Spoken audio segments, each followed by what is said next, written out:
पिछले कई दिनों से रूस लगातार यूक्रेन के कई बड़े शहरों पर बमबारी और मिसाइल हमले कर रहा है। इन हमलों में अब तक हजारों यूक्रेनी नागरिक मारे जा चुके हैं और यूक्रेन के ज्यादातर शहर पूरी तरह से तबाह हो चुके हैं। लोग अपनी जान बचाते हुए पड़ोसी देशों में पलायन कर रहे हैं। यूक्रेन के शहर इरपिन में हुई रूस की गोलाबारी और एयर स्ट्राइक से जबरदस्त नुकसान हुआ है। इमारतें मलबे में तब्दील हो गई है।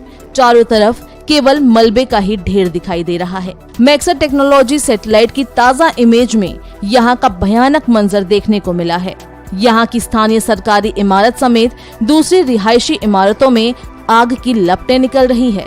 इसके अलावा भी कई इमारतें जिनमें अपार्टमेंट, स्कूल समेत दूसरी इमारतें शामिल हैं, उनमें भी आग की लपटें उठती दिखाई दे रही है।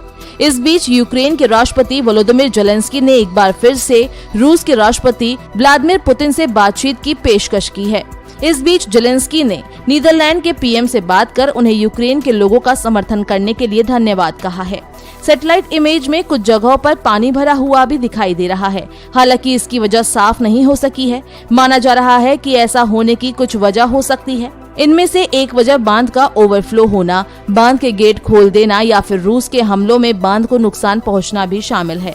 सैटेलाइट इमेज में कीव के उत्तर पश्चिम में स्थित एंटनोव एयरबेस के पश्चिम में रूस की आर्टिलरी की मौजूदगी भी दिखाई दे रही है। डिनापर नदी इस वक्त काफी उफान पर है। रूस की फौज को कीव में आने के लिए इस नदी को क्रॉस करना होगा। ऐसा किए बिना वो यहाँ नहीं पहुँच सकती है। आपको बता दें कि रूस ने 24 फरवरी को यूक्रेन पर हमला किया था। रूस का कहना है कि यूक्रेन पर हमले का मकसद केवल इसको डीमिलिटराइज करना है। रूस नहीं चाहता कि यूक्रेन नाटो का सदस्य बने। हालांकि अब यूक्रेन के राष्ट्रपति ज़ेलेंस्की भी इस बारे में साफ कर चुके हैं कि यूक्रेन नाटो का सदस्य नहीं बन सकता है। उन्होंने यहाँ तक कहा कि नाटो रूस से डरता है। इस युद्ध की वजह से रूस पर कई प्रतिबंधों को भी लगाया गया है। गौरतलब है कि रूस और यूक्रेन की लड़ाई अब चौथे सप्ताह में चल रही है। इस जंग में अब तक 30 लाख लोगों को अपना घर छोड़कर पड़ोसी देशों में बतौर शरणार्थी का जीवन बिताने को मजबूर होना पड़ रहा है।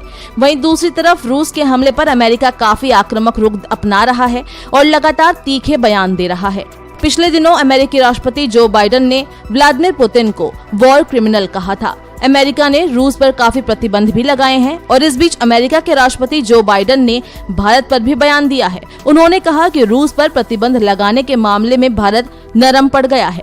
वहीं यूएस के बाकी बड़े साथियों ने रूस की हिमाकत के लिए उसे कड़ी सजा यानी कि प्रतिबंधों के जरिए दी है।